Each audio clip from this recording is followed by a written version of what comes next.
नमो भगवते वासुदेवाय। आप सभी का हमारे YouTube चैनल पर हार्दिक स्वागत है। आप सभी को वट सावित्री महापर्व की हार्दिक शुभकामनाएं। आप सभी का सौभाग्य अटल हो, इसी मंगल कामना के साथ आज आइए सुने वट सावित्री व्रत से जुड़ी संपूर्ण पौराणिक कथा। प्रेम से बोलें, सावित्री माता की जय हो। प्राचीन मान्यताओं के अनुसार सदियों पहले ज्येष्ठ मास के कृष्ण पक्ष की अमावस्या तिथि के दिन सावित्री ने अपने पति के प्राण वापस लाने के लिए साक्षात काल यानी यमराज को विवश कर दिया था। सुहागिन महिलाएं इस दिन वट वृक्ष का पूजन कर सावित्री और सत्यवान की कथा सुनती और सुनाती हैं। इस दिन सुहागिन महिलाएं यदि संभव हो तो सूर्योदय से पहले उठकर स्नान आदि के बाद हरी, लाल या पीली रंग की साड़ी पहनकर अच्छे से 16 श्रृंगार करें और पूजन सामग्री को वट वृक्ष यानी बरगद के वृक्ष के नीचे रख लें। पूजा करें, व्रत कथा सुने, आरती करें और ब्राह्मणों को दान दक्षिणा देकर व्रत पूर्ण करें। व्रत की विधि अलग अलग प्रांतों में कुछ अलग अलग रहती है, अतः अपने घर की बुजुर्ग महिलाओं एवं मान्यताओं के अनुसार ही वट वृक्ष का पूजन करें। वट वृक्ष का पूजन परिक्रमा कर कच्चा धागा लपेटकर मृत्यु के देवता यमराज से घर परिवार की रक्षा की कामना सच्चे मन से करें। तो अब आइए सुनते हैं वट सावित्री व्रत की पौराणिक कथा। तो प्रेम से बोलें, सावित्री माता की जय हो। प्राचीन समय में मध्य देश में साकल वंशी अश्वपति नामक एक राजा थे। उनके कोई पुत्र नहीं था। तब ब्राह्मणों के निर्देश पर वे पुत्र की कामना से सभी कामनाओं को पूर्ण करने वाली सावित्री की आराधना करने लगे। कुछ समय के बाद उनकी आराधना से प्रसन्न होकर सावित्री देवी ने राजा को दर्शन दिया। सावित्री देवी ने कहा, राजन, तुम मेरे नित्य भक्त हो, अतः मैं तुम्हें कन्या प्रदान करूंगी। मेरी कृपा से तुम्हें सर्वांग सुंदरी कन्या प्राप्त होगी। ये कहकर वह देवी आकाश में बिजली की भांति अदृश्य हो गई। उस राजा की मालती नाम की पतिव्रता पत्नी थी। समय आने पर उसने सावित्री के समान रूप वाली एक कन्या को जन्म दिया। तब राजा ने ब्राह्मणों से कहा, तप के द्वारा आवाहन किए जाने पर माता सावित्री ने इसे मुझे दिया है तथा ये सावित्री के समान रूप वाली है, अतः इसका नाम सावित्री होगा। तब उन ब्राह्मणों ने उस कन्या का नाम सावित्री रख दिया। समय बीतने पर जब सावित्री युवती हुई तब सावित्री को वर खोजने के लिए कहा गया, तो उसने द्युमत सेन के पुत्र सत्यवान को पति रूप में वरण कर लिया। इधर ये बात जब नारद जी को मालूम हुई तो वे राजा अश्वपति के पास आकर बोले कि आपकी कन्या ने वर खोजने में बड़ी भारी भूल की है। सत्यवान गुणवान तथा धर्मात्मा अवश्य है, परंतु वह अल्पायु है। 1 वर्ष बाद ही उसकी मृत्यु हो जाएगी। नारद जी की बात सुनकर राजा उदास हो गए। उन्होंने अपनी पुत्री को समझाया, पुत्री, ऐसे अल्पायु व्यक्ति से विवाह करना उचित नहीं है, इसलिए तुम कोई और वर चुन लो। इस पर सावित्री बोली, तात, आर्य कन्याएं अपने पति का वरण एक ही बार करती हैं, अतः अब चाहे जो हो, मैं सत्यवान को ही वर रूप में स्वीकार करूंगी। सावित्री के दृढ़ रहने पर आखिर राजा अश्वपति विवाह का सारा सामान और कन्या को लेकर वृद्ध सचिव सहित उस वन में गए जहां अपना राज और नेत्र ज्योति खो चुके राजा द्युमत सेन अपनी रानी और राजकुमार सहित एक वृक्ष के नीचे कुटिया बनाकर रहते थे। उसी वन में विधि विधान पूर्वक सावित्री और सत्यवान का विवाह कर दिया गया। वन में रहते हुए अत्यंत कष्ट पाकर भी सावित्री सास, ससुर और पति की सेवा में लगी रही। नारद जी के कथनानुसार पति के मरण काल का समय पास आया तो धर्मपरायणा सावित्री ने ससुर से आज्ञा लेकर त्रिरात्र व्रत का अनुष्ठान किया। चौथा दिन आने पर जब सत्यवान ने लकड़ी, फूल और फल लाने के लिए जंगल की ओर प्रस्थान किया तब सावित्री भी सास ससुर से आज्ञा लेकर दुखी मन से पति के साथ उस भयंकर जंगल में गई। नारद जी के वचनों का ध्यान करके मन में भीषण कष्ट रहने पर भी उसने अपने इस भय को पति के सामने उजागर नहीं होने दिया। पति का मन बहलाने के लिए वह झूठ मूठ उस वन के वृक्षों और पशु पक्षियों के बारे में पूछताछ करती रही। सूरवीर सत्यवान उस भयंकर वन में विशाल वृक्षों, पक्षियों एवं पशुओं के दल को दिखला दिखलाकर थकी हुई एवं कमल के समान विशाल नेत्रों वाली राजकुमारी सावित्री को आश्वासन देता रहा। इस प्रकार से कुछ समय बीतने पर सत्यवान ने कहा, सावित्री, मैं फलों को एकत्र कर चुका और तुम फूलों को एकत्र कर चुकी, लेकिन अभी ईंधन के लिए लकड़ी का कोई प्रबंध नहीं हुआ। अतः तुम इस वट वृक्ष की छाया में बैठकर क्षण भर प्रतीक्षा करते हुए विश्राम करो। सावित्री बोली, कांत, जैसा आप कहेंगे मैं वैसा ही करूंगी, लेकिन आप मेरे आंखों के सामने से दूर ना जाएं, क्योंकि मैं इस घने जंगल में डर रही हूँ। सावित्री के ऐसा कहने पर सत्यवान उसके सामने ही कुछ दूरी पर लकड़ी काटने लगे। लकड़ी काटते हुए सत्यवान के सिर में पीड़ा उत्पन्न हुई। तब वे पीड़ा से व्याकुल होकर पत्नी के पास आकर बोले, सावित्री, इस परिश्रम से मेरे सिर में बहुत पीड़ा हो रही है। ऐसा प्रतीत हो रहा है कि मैं अंधकार में प्रविष्ट हो रहा हूँ। इस समय मैं तुम्हारी गोद में सिर रखकर सोना चाहता हूँ। सावित्री से ऐसा कहकर सत्यवान उसकी गोद में सिर रखकर सो गए। जब सत्यवान सो गए तब राजपुत्री सावित्री ने उस स्थान पर स्वयं धर्मराज को आए देखा, जो नीले कमल के समान श्याम वर्ण से सुशोभित और पीतांबर धारण किए हुए थे। उनके पीछे मृत्यु सहित काल भी था। धर्मराज ने उस स्थान पर पहुंचकर उस समय सत्यवान के शरीर से अंगूठे के परिमाण वाले पुरुष को पास में बांधकर अपने अधीन किया और उसे खींचकर शीघ्रतापूर्वक दक्षिण दिशा की ओर प्रस्थान किया। पति को प्राण रहित देखकर सावित्री जाते हुए धर्मराज के पीछे पीछे चली और कांपते हुए हृदय से अपने दोनों हाथ जोड़कर बोली, माता की भक्ति से इस लोक, पिता की भक्ति से मध्यम लोक और गुरु की भक्ति से ब्रह्म लोक की प्राप्ति होती है। जो इन तीनों का आदर करता है उसने मानो सभी धर्मों का पालन कर लिया, तथा जिसने इन तीनों का आदर नहीं किया उसके किए हुए समस्त पुण्य कार्य निष्फल हो जाते हैं। पुरुष के सारे कर्म माता, पिता और गुरु इन्हीं तीनों में समाप्त हो जाते हैं। यमराज ने कहा, सावित्री, तुम हमसे जिस कामना को पूर्ण कराने के लिए आ रही हो उस कामना को छोड़ दो और शीघ्र लौट जाओ। सचमुच संसार में माता पिता और गुरु की सेवा से बढ़कर कोई अन्य धर्म नहीं है। तुम्हारा पति गुरुजनों की पूजा में निष्ठा रखने वाला है, पर तुम्हारा इस प्रकार से मेरे पीछे आना मेरे काम में बाधा डाल रहा है, अतः तुम लौट जाओ। सावित्री बोली, स्त्रियों का पति ही देवता है, पति ही उसको शरण देने वाला है, इसलिए साध्वी स्त्रियों को अपने पति का अनुगमन करना चाहिए। पिता, भाई तथा पुत्र परिमित संपत्ति देने वाले हैं, किंतु पति अपरिमित संपत्ति का दाता है। भला ऐसे पति की कौन स्त्री पूजा नहीं करेगी। सुरोत्तम, आप मेरे पति को जहाँ ले जा रहे हैं वहीं मुझे भी ले चलिए, अन्यथा मैं अपने प्राण त्याग दूंगी। यमराज ने कहा, पतिव्रते, मैं तुम पर प्रसन्न हूँ, अतः सत्यवान के प्राणों को छोड़कर कोई भी वरदान मांग लो, देर मत करो। सावित्री बोली, धर्मज्ञ, जो राज्य से च्युत हो गए हैं तथा जिनकी आंखों की ज्योति चली गई है, ऐसे मेरे महात्मा ससुर को राज्य तथा नेत्र ज्योति प्रदान कीजिए। यमराज ने कहा, भद्रे, तुम्हारी ये सब अभिलाषा पूर्ण होगी। तुम बहुत दूर तक चली आई हो, तुम्हारे मेरे पीछे चलने से मेरे काम में विघ्न पड़ेगा और तुम्हें भी थकावट होगी, अतः अब तुम लौट जाओ। सावित्री ने कहा, देवश्रेष्ठ, सत्पुरुषों के साथ समागम होने पर कैसा परिश्रम और कैसा दुख।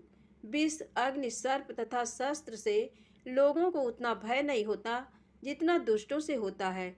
जिस प्रकार सत्पुरुष अपने प्राणों का विसर्जन करके भी परोपकार करते हैं, उसी प्रकार दुर्जन भी अपने प्राणों का परित्याग कर दूसरे को कष्ट देने में तत्पर रहते हैं। ये जगत सत्पुरुषों द्वारा धारण किया जाता है तथा आप उन सत्पुरुषों के अग्रणी हैं। इसलिए देव, आपके पीछे चलते हुए मुझे कुछ भी क्लेश नहीं है। यमराज बोले, विशालाक्षी, तुम्हारे इन धर्म युक्त वचनों से मैं प्रसन्न हूँ, अतः सत्यवान के प्राणों के अतिरिक्त दूसरा वर मांग लो, देर ना करो। सावित्री ने कहा, प्रभु, मैं 100 सहोदर भाइयों की अभिलाषिणी हूँ। मेरे पिता पुत्रहीन हैं, अतः वे पुत्र लाभ से प्रसन्न हूँ। ये सुनकर यमराज ने सावित्री से कहा, सावित्री, तुम जैसे आई हो वैसे ही लौट जाओ तथा अपने पति के अंतिम क्रिया की व्यवस्था करो। अब ये दूसरे लोक में चला गया है, अतः तुम इसके पीछे नहीं चल सकती। चूँकि तुम पतिव्रता हो, इसलिए 2 घड़ी तक और मेरे साथ चल सकती हो।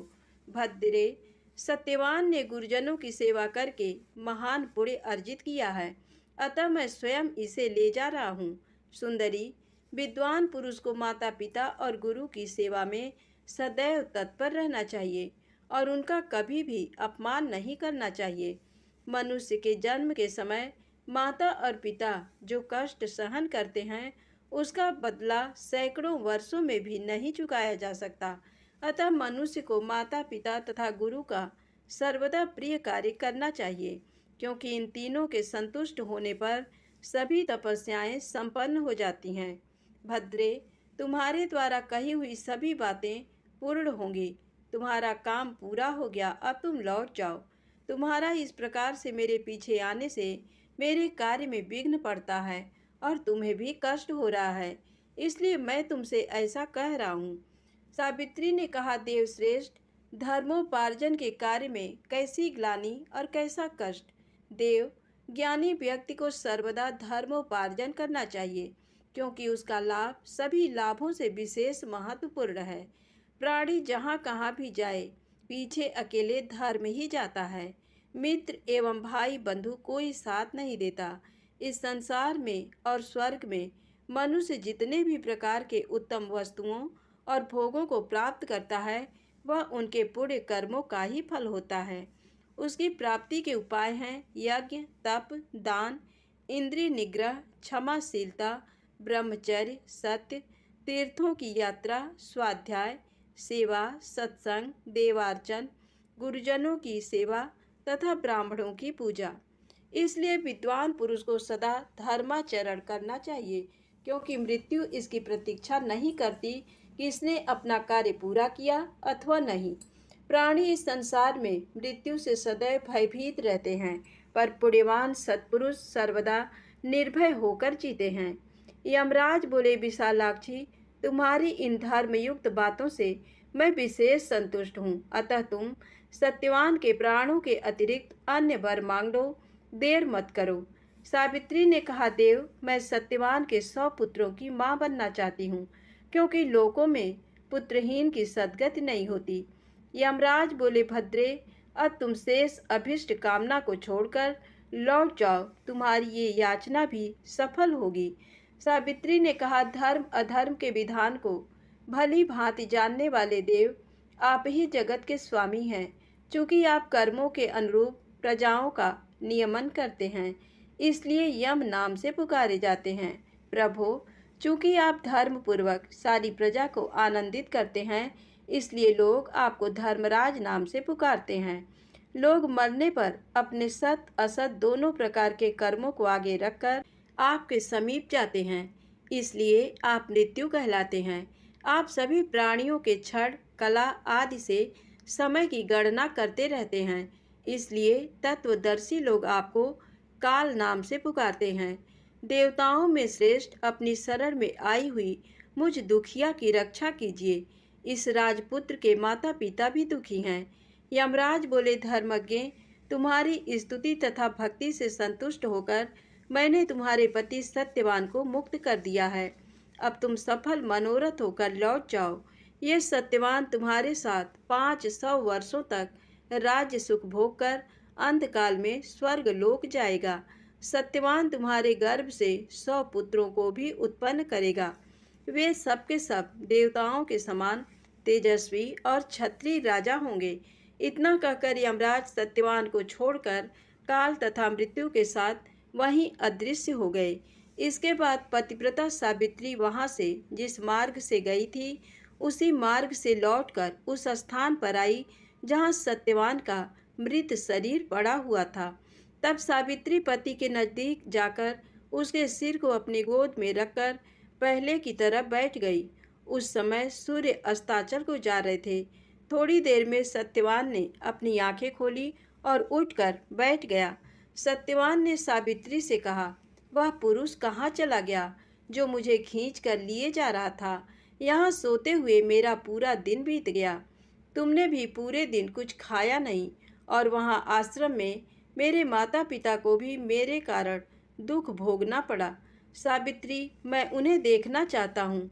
चलो, जल्दी चलो। सावित्री बोली, स्वामी, सूर्य तो अस्त हो गए। चलिए हम आश्रम को लौट चलें। मैं वहीं सारी घटना विस्तार से आपको बताऊंगी। ऐसा कहकर सावित्री पति के साथ आश्रम पर पहुंची। उसी समय पत्नी सहित द्युमत सेन को नेत्र ज्योति प्राप्त हो गई। वे दोनों अपने पुत्र और पुत्र वधू को वापस आया देख बहुत प्रसन्न हुए। सावित्री और सत्यवान ने सपत्नीक क्षत्रिय श्रेष्ठ राजा द्युमत सेन को प्रणाम किया। पिता ने राजकुमार सत्यवान को गले लगाया। उस समय आनंदित सावित्री ने जैसी घटना घटित हुई थी उसका वर्णन किया और उसी रात को अपने व्रत को भी समाप्त किया।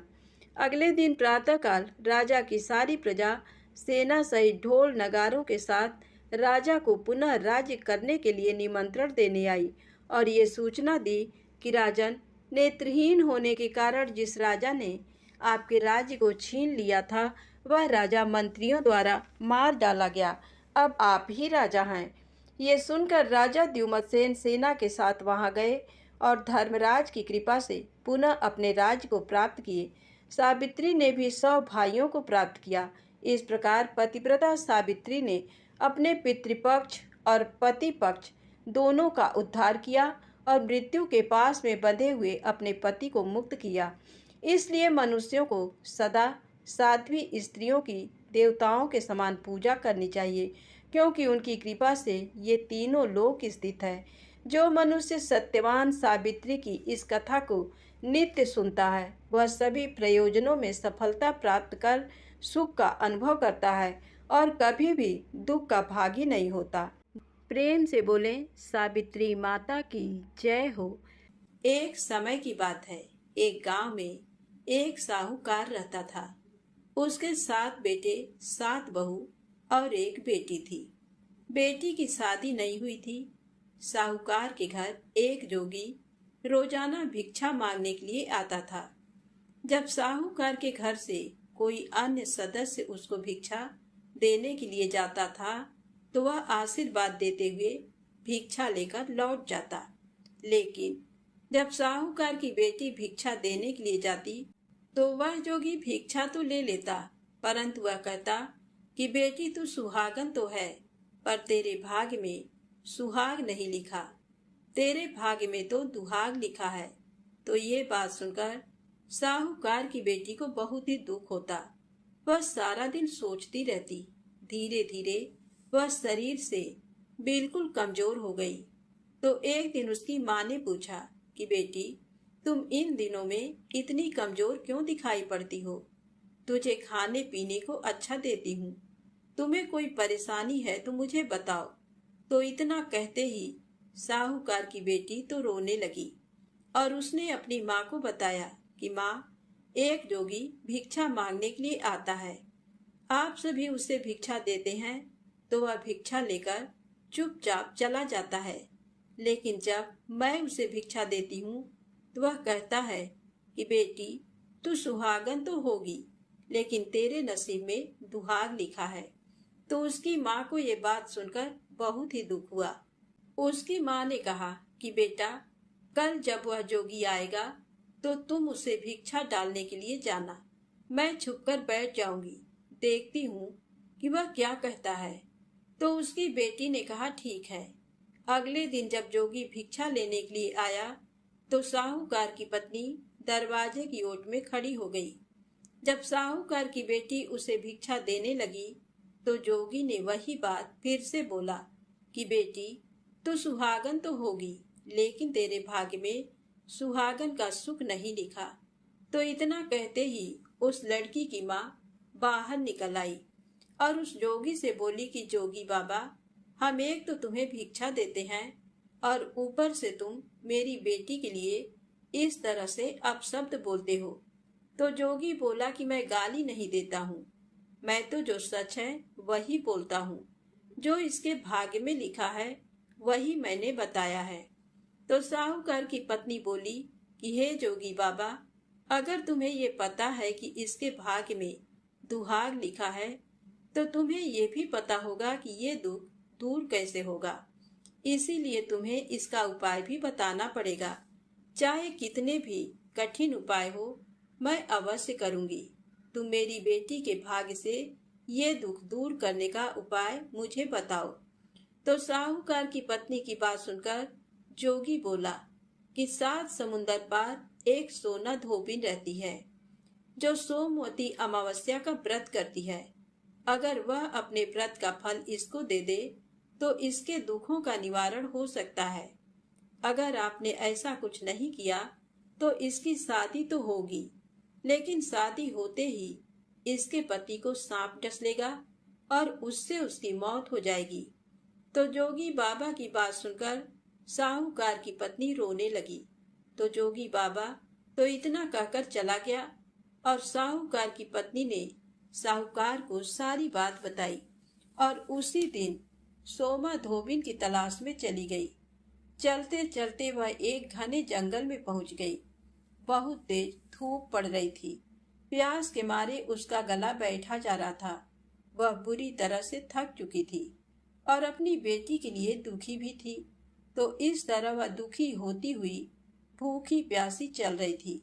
तभी रास्ते में एक पीपल का पेड़ आया तो वह विश्राम करने के लिए उसके नीचे बैठ गई।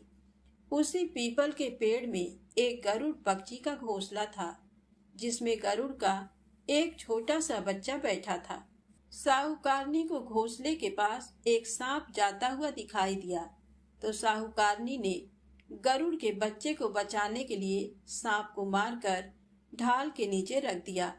जब गरुड़ और गरुड़नी आए तो घोंसले के पास खून देखकर क्रोधित हो उठे और साहूकारनी को अपनी नुकीली चोंच से मारने लगी। तब साहूकारनी बोली कि मैंने तो तुम्हारे बच्चे को बचाया है और तुम मुझे मार रहे हो।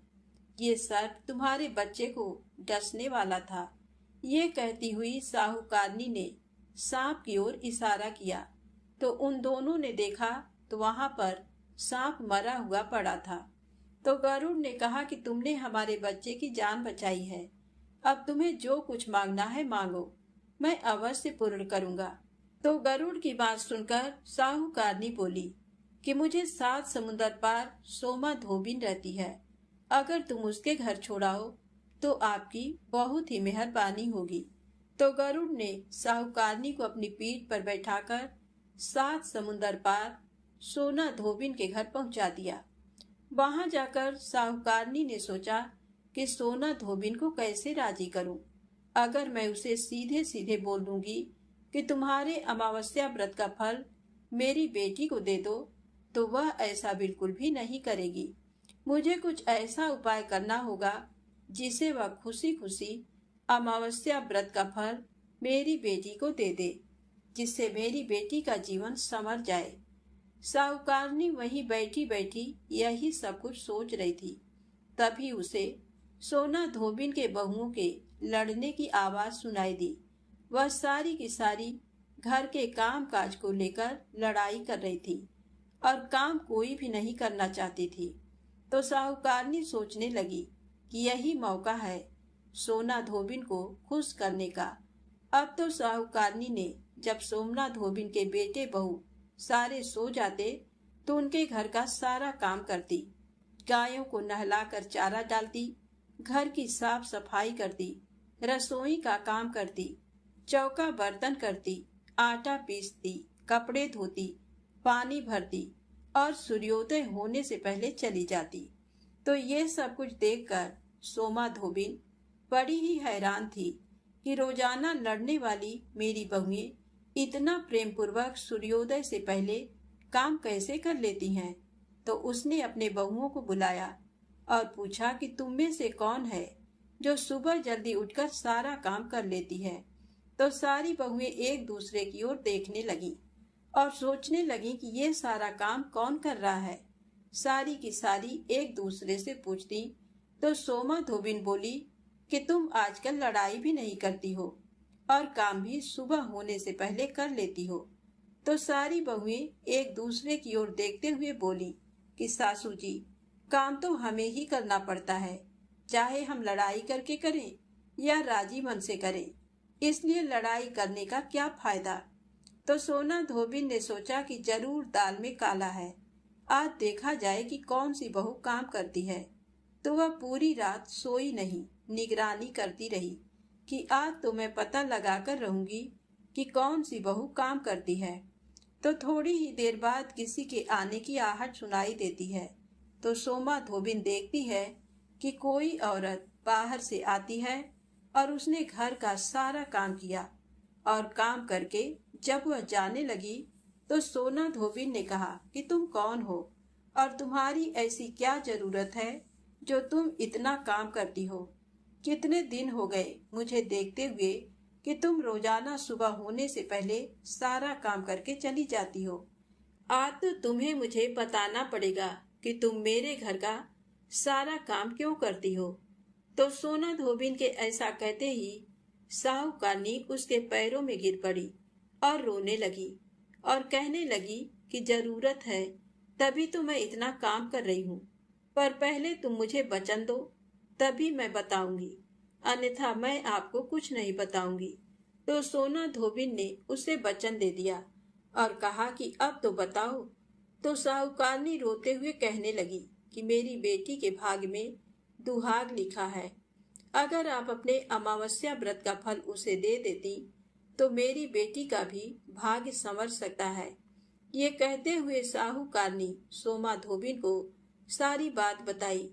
तो सोमा धोबिन ने साहूकारनी की बात सुनकर अपनी बहुओं से कहा कि मैं तो साहूकारनी के साथ किसी काम से जा रही हूँ, अगर मेरे पीछे से किसी को कुछ हो जाता है तो उसका संस्कार मत करना, उसे तेल घी के कूप में डालकर छोड़ देना, मैं जल्द ही लौट आऊंगी।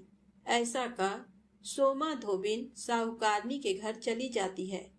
साहूकारनी की बेटी का विवाह तय हो गया और जिस दिन विवाह होने वाला था दूल्हा आकर फेरों के लिए बैठ जाता है।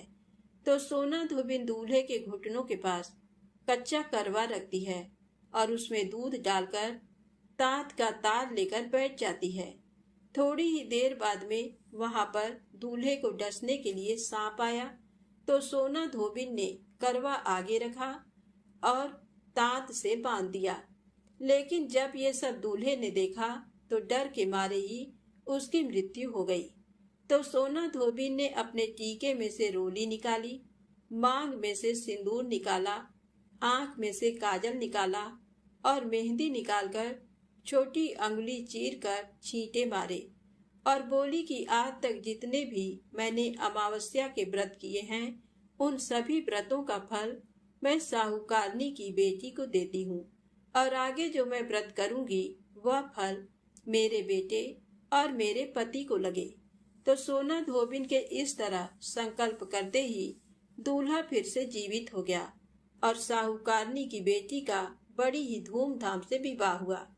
उसकी विदाई होने के बाद में सोना धोबिन अपने घर को जाने लगी।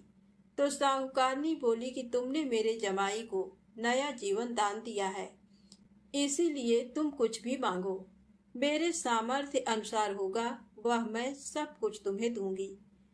वह बोली कि मुझे तो कुछ नहीं चाहिए, मुझे तो सिर्फ एक हांडी दे दो। तो वह हांडी लेकर चली जाती है। तो चलते चलते रास्ते में ही सोमवती अमावस्या का व्रत आ जाता है। तो वह हांडी का 108 परिक्रमा लगाकर पीपल के पेड़ के नीचे दबाकर घर आ जाती है।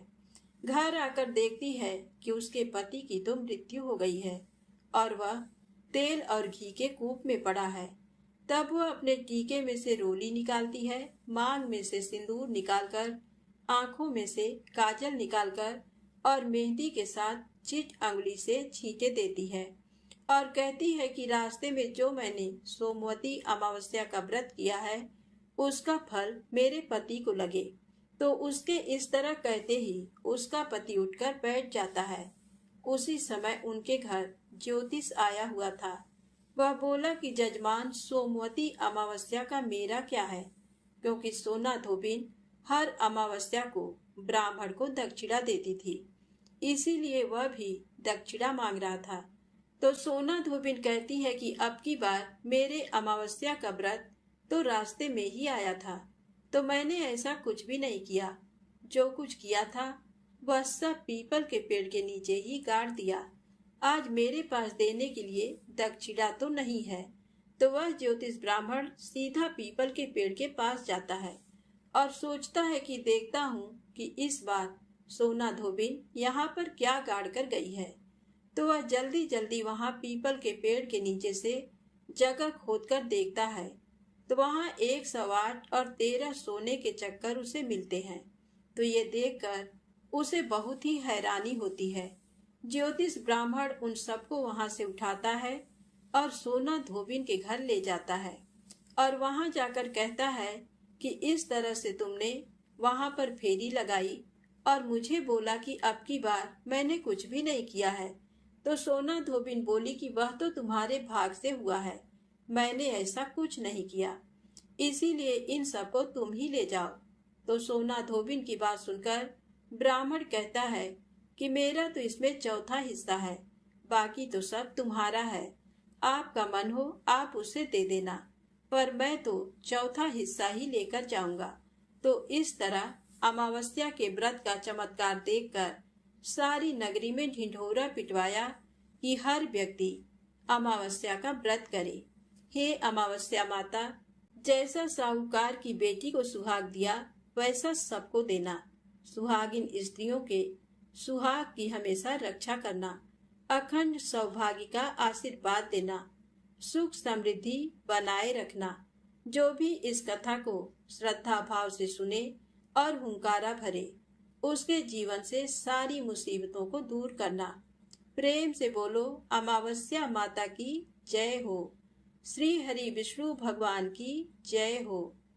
अब आइए सुने 3 पनौती अमावस्या की पौराणिक व्रत कथा। एक गांव में एक बूढ़ी अम्मा रहती थी। उसके साथ उसकी बहू रहती थी। उस बुढ़िया का बेटा विदेश में कमाई करने के लिए गया हुआ था। सास और बहू बहुत ही अच्छी थी। उस बुढ़िया माई की बहू बहुत ही धार्मिक विचारों वाली, उसकी पूजा पाठ और धर्म कर्म में बहुत ही रुचि थी। एक दिन वह अपने सास से आकर बोली कि माँ जी, मैं आज व्रत रखना चाहती हूँ। तो उसकी सासू ने कहा कि बेटा, आज ऐसी क्या बात है, तुम कौन सा व्रत रखना चाहती हो? तब बहू ने कहा कि सासू माँ, मैं 3 पनौती अमावस्या का व्रत शुरू करना चाहती हूँ। तो उसकी सास बोली कि बहू, ये व्रत क्या होता है और इस व्रत को करने से क्या फल मिलता है, मुझे भी बताओ। तब बहू ने कहा कि सासू माँ, 3 पनौती अमावस्या का व्रत करने से बहुत पुण्य फल मिलता है। घर में अन्न धन बना रहता है, सुख शांति रहती है, अटल सुहाग मिलता है और पुत्र की प्राप्ति होती है। इस व्रत में प्रत्येक वर्ष अलग अलग खाना खाया जाता है। भगवान विष्णु के मंदिर में चढ़ावा चढ़ाया जाता है या फिर किसी ब्राह्मण को दान दिया जाता है। इस व्रत में पहले साल शक्कर, घी और चावल से बना हुआ खाना खाया जाता है। जब पहले साल की 12 अमावस्या का व्रत पूरा हो जाए तो 1.25 किलो चावल, 1 कटोरी घी तथा 1 कटोरी शक्कर किसी ब्राह्मण को दान दिया जाता है। दूसरे साल जौ, घी और शक्कर से बना हुआ खाना खाया जाता है। जब दूसरे साल की 12 अमावस्या पूरी हो जाए तो 1.25 किलो जौ, 1 कटोरी घी और 1 कटोरी शक्कर किसी मंदिर में या फिर किसी ब्राह्मण को दान देना होता है। और तीसरे साल गुड़, तिल और घी से बने हुए व्यंजन खाने चाहिए। और इसी तरह तीसरे साल का दान किया जाता है। इसे 3 पनौती अमावस्या कहा जाता है। लेकिन इसका ये नियम है कि अगर हम एक बार संकल्प ले लेते हैं तो इसे पूरा करना जरूरी होता है। इन व्रतों को बीच में नहीं छोड़ा जाता। तो व्रत का सारा विधान जानकर उसकी सासू ने कहा कि बेटा, मेरी तो उम्र हो गई है, लेकिन तुम इस व्रत को श्रद्धा पूर्वक करो। तो अपने सास की आज्ञा पाकर बहू बड़ी खुशी से अमावस्या का व्रत शुरू कर देती है। उसके तीसरे साल के व्रत पूरे होने वाले होते हैं तो बहू का एक दिन अमावस्या का व्रत था और सास बहू दोनों मंदिर पर गई थी। उस दिन मंदिर पर भोज का आयोजन किया गया था। तो बहू ने किसी के कहने पर वहां पर रोटी खा ली और अपना व्रत भंग कर लिया। इससे अमावस्या माता नाराज हो गई, जिससे सास बहू में रोजाना आए दिन झगड़े होने लगे। जो सास बहू इतने प्यार से रहती थी, उनके बीच में रोजाना जोर जोर से लड़ाइयां होने लगी। ये सब देखकर गांव वाले भी हैरान हो गए कि ये सब क्या हो गया। एक दिन सास बहू की लड़ाई बढ़ते बढ़ते इतनी बढ़ गई कि मरने मारने की नौबत आ गई। तभी अड़ोस पड़ोस के लोग वहां पर इकट्ठे हो गए और बुढ़िया माई से पूछने लगे कि क्या बात हो गई, तुम दोनों के बीच रोजाना इस तरह से झगड़ा क्यों होता है। तो वह बुढ़िया माई बोली कि ये जब से मेरे घर में बहू बनकर आई है, तब से हमारे घर की तो लक्ष्मी ही चली गई हैं। ये हमारे लिए बिल्कुल भी शुभ नहीं है। लेकिन ये इस बात को मानने के लिए तैयार नहीं है। तो सास की बात सुनकर बहू बोली कि माँ जी, मेरे आने से आपके घर की लक्ष्मी चली गई हैं, तो आप ही बताओ कि आपकी लक्ष्मी कहाँ गई हैं और मुझे कहाँ मिलेंगी। मैं तुम्हारी लक्ष्मी को जरूर लेकर आऊंगी। तो सास ने कहा कि लक्ष्मी जी तुमको समुंदर के बीच में भगवान विष्णु के पैर दबाते हुए मिलेंगी। तो बहू बोली कि जब तक मैं आपकी लक्ष्मी को लेकर नहीं आऊंगी, तब तक इस घर में पैर भी नहीं रखूंगी। इतना कहकर बहू लक्ष्मी की खोज में घर छोड़कर निकल जाती है और जाने अनजाने रास्तों पर चलती ही जाती है। तो रास्ते में उसे एक गाय मिलती है। वह बहू से पूछती है कि आप कहाँ जा रही हो। तो बहू कहती है कि हे गौ माता, मेरी सासू माँ मुझे कहती हैं कि मेरे आने से उनके घर में अन्न धन की कमी हो गई है और उनके घर की लक्ष्मी चली गई हैं, तो मैं लक्ष्मी को लेने जा रही हूँ। तो गौ माता कहती है कि बेटी, अगर तुम जा रही हो, अगर तुम्हें लक्ष्मी माता और भगवान मिले तो मेरे बारे में भी पूछ लेना। तो बहू बोलती है कि ठीक है गौ माता, बताओ मैं आपके बारे में क्या पूछूं। तो गौ माता कहती हैं कि मेरा जब भी बछड़ा होता है तो वह मर जाता है, जिंदा नहीं रहता। तुम भगवान से पूछना कि मेरे साथ ऐसा क्यों हो रहा है। मैंने ऐसे कौन से कर्म किए हैं जिसकी सजा मुझे इस तरह से मिल रही है। तो गौ माता का सारा दुख जानकर बहू कहती है कि गौ माता, मैं आपके बारे में जरूर पूछूंगी। इतना कहकर बहू आगे बढ़ जाती है। चलते चलते फिर उसे आगे एक घोड़ी मिलती है, जिसके गले में एक घंटी बंधी हुई होती है, जिसके कारण वह बहुत ही दुखी रहती है। तो घोड़ी भी इसी तरह सवाल करती है कि बेटी, तुम कहाँ जा रही हो और किस लिए जा रही हो। तो बहू कहती है कि मैं भगवान को ढूंढने के लिए जा रही हूँ। तो वह घोड़ी कहती है कि बेटी, तुम मेरे भी दुख का निवारण जरूर पूछना। तब बहू कहती है कि जरूर पूछूंगी। ये कहकर बहू आगे बढ़ती है।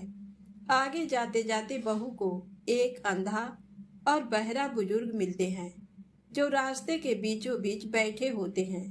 तो बहू सोचती है कि बेचारा रास्ते के बीच में बैठा है, इसे चोट न लग जाए। तो वह पास जाकर कहती है कि बाबा उठो, सड़क के किनारे पर बैठ जाओ, लो मैं तुम्हारी मदद करती हूँ। तो ऐसा कहकर वह उस बुजुर्ग व्यक्ति का हाथ थामकर उसे सड़क के किनारे एक पेड़ के नीचे बैठा देती है। तो वह बूढ़ा आदमी उसको धन्यवाद देता हुआ कहता है कि बेटी, तुम कौन हो और कहाँ से आई हो। तो वह कहती है कि बाबा, मैं भगवान विष्णु और माता लक्ष्मी को ढूंढने के लिए जा रही हूँ। मेरी सास कहती है कि मैं अभागन हूँ, मेरे आने से उनके घर का अन्न धन नष्ट हो गया है, इसीलिए मैं लक्ष्मी की तलाश में जा रही हूँ। तो वह बूढ़ा बाबा कहता है कि बेटी, एक काम करना, अगर तुम्हें भगवान मिले तो मेरे बारे में भी पूछना कि मैंने ऐसे कौन से कर्म किए थे जिसके कारण मैं अंधा हो गया हूँ। तो वह कहती है कि ठीक है बाबा, मैं आपका सवाल भी पूछ लूंगी। जैसे ही वह बूढ़े बाबा से बातचीत करके आगे बढ़ती है तो रास्ते में उसे एक बूढ़ी औरत मिलती है जो हाथ और पैर से अपाहज होती है। वह भी बहू से अपनी समस्या भगवान से पूछने के लिए कहती है। तो बहू उसकी समस्या को भी पूछने के लिए तैयार हो जाती है और आगे चली जाती है। चलते चलते भूख प्यास से बेहाल वह बिल्कुल थक जाती है और एक आम के पेड़ के नीचे बैठ जाती है। तब आम का पेड़ उसे इतना थका हुआ, हैरान परेशान देकर पूछता है कि बेटी, तुम कहाँ से आई हो और कहाँ जा रही हो। तब वह बहू बताती है कि मैं लक्ष्मी को लेने जा रही हूँ। तब वह पेड़ कहता है कि मेरी समस्या भी लक्ष्मी माता से पूछ लेना कि मेरे पेड़ पर आम खट्टे क्यों लगते हैं। तो बहू ने कहा ठीक है। आगे चलते चलते बहू को एक तलाई मिलती है। तो वह भी बहू से कहती है कि बेटा, तुम भगवान से पूछना कि मेरी तलाई का पानी इतना मैला क्यों है। मेरी तलाई का पानी कोई भी मनुष्य नहीं पीता। तो बहू कहती है कि जरूर पूछूंगी। इतना कहकर वह आगे बढ़ जाती है। इस तरह बहुत दिनों तक जंगल में चलते चलते वह बहुत थक जाती है। उसे भूख भी लगी होती है, लेकिन खाने के लिए उसे कुछ भी नहीं मिलता। तो वह भूख और प्यास के कारण बेहोश हो जाती है। उसी समय भगवान विष्णु और माता लक्ष्मी वहां पर विचरण करते हुए आते हैं। तब माता लक्ष्मी जी विष्णु जी से कहती हैं कि हे नाथ, ये आपकी बहुत ही बड़ी भक्तन है, आप इसके दुखों का निवारण करो। तब विष्णु भगवान कहते हैं कि इस संसार में बहुत सारे जीव ऐसे हैं जो बहुत ही दुखी हैं। सारे लोग अपने अपने कर्मों का फल भोग रहे हैं, तो मैं किस किस के दुख का निवारण करूं। तो लक्ष्मी माता विनती करने लगती हैं कि ये बहुत ही भूखी प्यासी है और आपकी सच्ची भक्त भी है। अगर आपने इसे ऐसे ही जंगल में छोड़ दिया तो जंगली जानवर इसे अपना शिकार बना लेंगे। माता लक्ष्मी जी की बात सुनकर भगवान विष्णु एक साधु का वेश धारण करके बहू के पास आते हैं और अपने कमंडल में से पानी का छींटा देकर उसे होश में लाते हैं। बहू के होश में आते ही साधु के वेश में भगवान उससे पूछते हैं कि बेटा, तुम कहाँ से आई हो और कहाँ जा रही हो। तो वह पूरी बात बताती है। उसकी बात सुनकर भगवान विष्णु और माता लक्ष्मी जी अपने असली रूप में प्रकट हो जाते हैं। उनके साथ में अमावस्या माता भी वहां पर आ जाती हैं। तो बहू उनके चरणों में गिरकर रोने लगती है और कहती है कि मुझसे ऐसी कौन सी गलती हो गई है जिसके कारण मैं इस तरह जंगलों में भटकती फिर रही हूँ। तो अमावस्या माता बहू को कहती हैं कि बेटी, तूने मेरे व्रत को खंडित किया है, इसी की सजा तुझे मिली है। लेकिन तुम्हारी सच्ची श्रद्धा देखकर मैं तुम्हें माफ करती हूँ। अब तुम घर जाओ, तुम्हारा घर अन्न धन से संपन्न होगा और तुम्हारी जो झोपड़ी है वह सुंदर महल में बदल जाएगी। तुम्हारी सारी मनोकामना पूर्ण होगी। तुम फिर से 3 पनौती अमावस्या का व्रत श्रद्धा पूर्वक विधि विधान से करके उसका उद्यापन कर देना।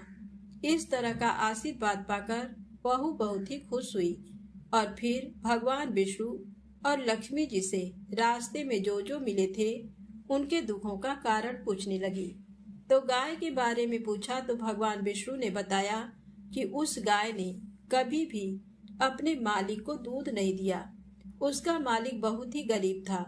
वह उसके दूध से अपना गुजर बसर करता था, लेकिन उसके इस तरह परेशान करने से उसने उस गाय को छोड़ दिया और उसी की बददुआ उस गाय को लग गई है, जिसके कारण उसके बछड़े जिंदा नहीं रहते। तुम ऐसा करना, उसका दूध निकालकर एक बार तुम पी लेना, जिसके बाद उसके बछड़े जिंदा रहने लगेंगे और उससे कहना कि अपने मालिक के घर वापस चली जाए। फिर बहू ने घोड़े के बारे में पूछा तो विष्णु भगवान ने बताया कि वह घोड़ी पिछले जन्म में आटा पीसने वाली महिला थी। जब भी वह गांव के घरों का आटा पीसती थी तो उसमें मिलावट कर देती थी और आटा चुरा कर रख लेती थी। इसीलिए उसके गले में चक्की के पार्ट बंधे हुए हैं। तुम उसके पार्ट खोल देना, वह बिल्कुल ठीक हो जाएगी। उसके बाद में उस बूढ़े बाबा के बारे में पूछा तो भगवान विष्णु ने बताया कि उस बूढ़े आदमी ने कभी भी मंदिर जाकर भगवान के दर्शन नहीं किए हैं, इसी कारण वह अंधा हो गया है। अगर वह मंदिर जाए और वहां जाकर भगवान के भजन सुने तो उसकी आंखें ठीक हो सकती हैं। फिर जो पैरों से अपाहिज थी उस बुढ़िया के बारे में पूछा तो भगवान ने बताया कि उस बुढ़िया ने अपनी जवानी में कभी भी दान पुण्य नहीं किया था, इसीलिए उसे ये सजा मिली है। तुम उससे दान करवा देना और कहना कि अमावस्या का व्रत रखे, जिसके फलस्वरूप वह बिल्कुल ठीक हो जाएगी। उसके बाद में उस आम के पेड़ के बारे में पूछा तो भगवान ने बताया कि वह आम का पेड़ पिछले जन्म में एक माली था और उससे एक अनाथ बच्चे ने आम मांगा तो उसने आम नहीं दिया, क्योंकि वह बहुत ही कठोर और निर्दयी था। उसी की सजा उसे मिल रही है। वह अपने दूसरे जन्म में आम का वृक्ष बना और उसके आम इतने खट्टे हैं कि उसे कोई भी नहीं खाता। तुम ऐसा करना कि उस पेड़ का एक आम तोड़कर खा लेना, उसके बाद में उसके आम अपने आप मीठे हो जाएंगे। उसके बाद में बहू ने अंतिम सवाल उस तलाई के बारे में पूछा तो भगवान ने बताया कि वह तलाई पिछले जन्म में देवरानी जेठानी थी। वे दोनों हमेशा लड़ती झगड़ती थी, जिससे उसके परिवार वाले बहुत ही दुखी रहते थे।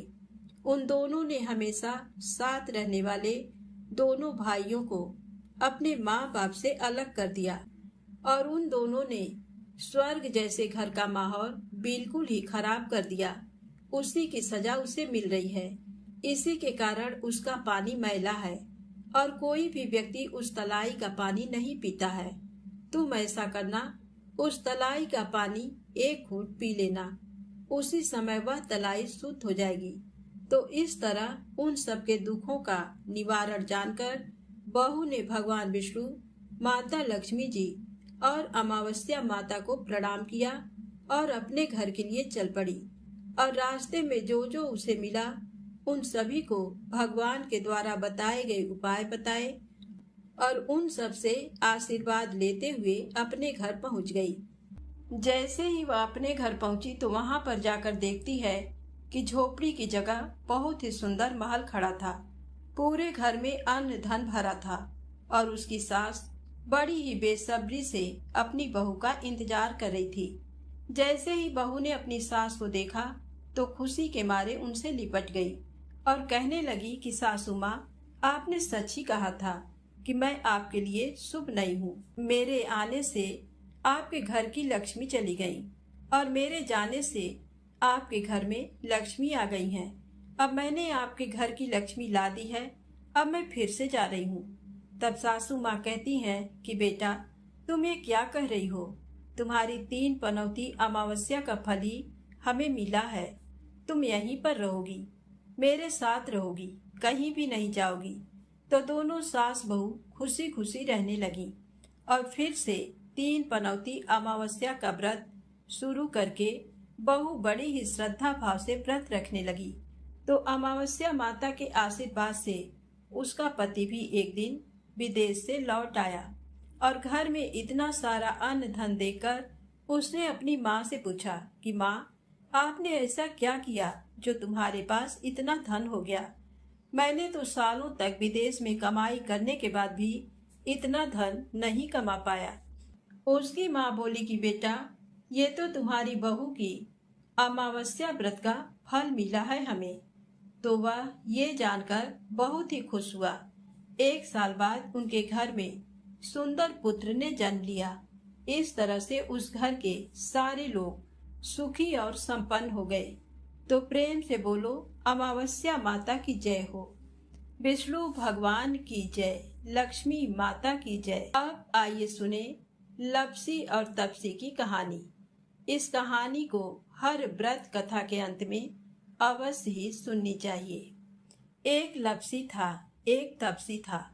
तप्सी हमेशा भगवान की तपस्या करता था, लेकिन उसे चोरी करने की आदत थी। लप्सी हमेशा सवा सेर की लापसी बनाता और पहले भगवान को भोग लगाता, उसके बाद में स्वयं भोजन करता। दोनों भाइयों का यही नियम था। तो एक दिन किसी बात को लेकर दोनों में कहा सुनी हो गई। तो तप्सी बोला कि मैं रोजाना भगवान की तपस्या करता हूँ, इसलिए मैं बड़ा हूँ। तो लप्सी बोला कि मैं रोज भगवान को सवा सिर की लापसी का भोग लगाता हूँ, इसलिए मैं बड़ा हूँ। ऐसा कहते हुए दोनों जोर जोर से लड़ने लगे। तभी वहां से नारद जी गुजर रहे थे। दोनों को लड़ता हुआ देखकर वहां आए और उनसे पूछा कि तुम दोनों लड़ क्यों रहे हो। तो दोनों ने अपने आप को बड़ा बताया और साथ में बड़ा होने का कारण भी बताया। तो नारद जी बोले कि मैं तुम्हारा फैसला कर दूंगा, कल आऊंगा, बता दूंगा कि कौन बड़ा है। दूसरे दिन लप्सी और तप्सी नहाकर अपनी रोज की भक्ति करने आए। तो नारद जी ने छुपकर 1.25 करोड़ की एक एक अंगूठी उन दोनों के आगे रख दी। जैसे ही भक्ति करते हुए तप्सी की नजर उस अंगूठी पर पड़ी, तो उसने चुपचाप से उठाई और अपनी पैर के नीचे दबा ली। लप्सी की नजर अंगूठी पर पड़ी, लेकिन उसने ध्यान नहीं दिया। उसने पहले भगवान को भोग लगाया और फिर स्वयं भोजन करने के लिए बैठ गया। थोड़ी देर बाद नारद जी सामने आए। तो दोनों ने पूछा कि अब बताओ, हम में से कौन बड़ा है। तो नारद जी ने तप्सी से खड़ा होने के लिए कहा। तो वह खड़ा हुआ तो उसके पैर के नीचे दबी हुई अंगूठी दिखाई दी। तो नारद जी ने तप्सी से कहा, तपस्या तो तुम करते हो, इतनी तपस्या करने के बाद भी तुम्हारी चोरी करने की आदत नहीं गई। ये अंगूठी मैंने ही तुम दोनों के आगे रखी थी। मैं ये देखना चाहता था कि तुम दोनों में से किसके मन में लालच है।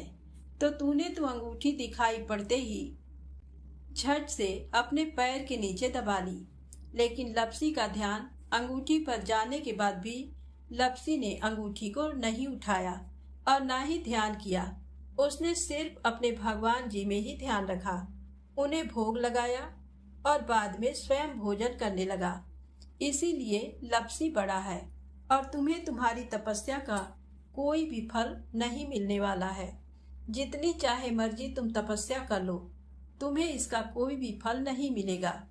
तो तप्सी को यह सुनकर बहुत ही दुख हुआ और वह शर्मिंदा होकर नारद जी से माफी मांगने लगा और कहने लगा कि आज तक की मेरी गलती माफ करो और मुझे बताओ कि मुझे मेरी तपस्या का फल कैसे मिलेगा।